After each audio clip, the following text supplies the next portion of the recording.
Welcome to day 6 of your stress reset journey.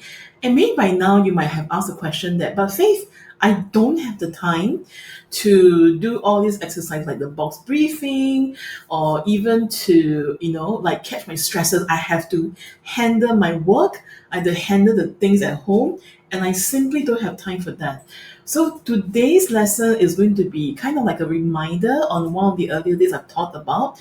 And what I said earlier, I think that was on day 1, was that how your brain tends to handle stress and how that sabotage you as well, right?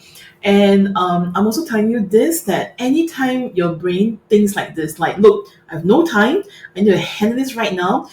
Faith, if I'm going to do this exercise right now, I'm just going to have lesser time later to complete my work.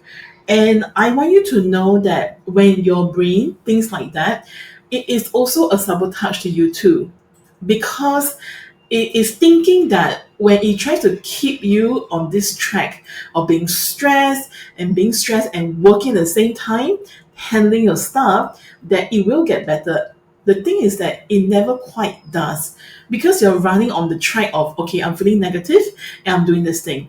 So every time when something challenging comes your way, you might also be conditioned to feel that you need to feel this feeling in order to be more productive. And I want to tell you that that's one of the biggest lies ever. And that's because in my experience, right, I have done a track whereby I feel that I needed to be stressed. Stress is good. It helps me to be productive, stay on the, on the narrow track, on the narrow and, and do all that stuff. But I've also tried the other way where I know that there's many things happening and I still want to do them. And however, I feel that, what if I can actually be relaxed and still equally productive or more productive as well? And one thing I found out is that actually it was way better for my brain, for my body to feel relaxed as I handle my tasks too. So here's a thought for that. And I'm going to end it off with this short demonstration of, like, if you're using essential oils and you're thinking that what you could use essential oil to help me anchor in that feeling of being relaxed, let me show you how. You can take any essential oil. It doesn't have to be deliberately like something for relaxing. It didn't have to be lavender, or if some of you using Young Living out there, it doesn't have to be peace and calming and all that. You can even use an energizing oil like peppermint. That would be very helpful too.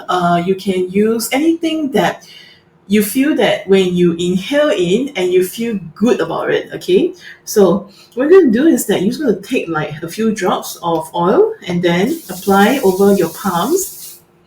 As you breathe in, I want you to say like a simple, like a word that will help anchor you to the feeling that you want to have. So for example, for me, I could use the word calm to anchor myself to this feeling. Okay, so imagine I'm feeling all stressed out, everything. I grab my oil and then I do this. Okay, I rub it on my hands and then I inhale. And as I inhale, I think the word calm, calm, calm.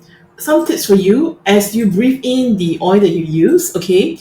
Breathe in with intention. So what I mean by that is that don't do the exercise like as though you're trying to get it done quickly as soon as possible so that you hope the magic kicks in and then you can do your work. Do it intentionally, like as you say the word calm in your brain, or even peace, or even like zen, right? Also allow yourself to visualize how does that look like for you. Secondly is that as you inhale the oil in, let the effects of that oil take over you as well. Because one of the easiest ways to help to switch our brain from being stressed to being zen is to really focus on one physical sensation at a time. So in this case, you're actually using the sense of smell to help to anchor you in. Yeah. And here's another offer for you too. If anytime you feel that you have been very stressed repeatedly and you're telling me that, okay, look, these exercises, they help some, but I still come back to the same groove all the time, you can always hit me up to get a free, like, complimentary session where I help you to discover deeper about what kind of inner sabotages your brain have. Okay. If not, have a good day.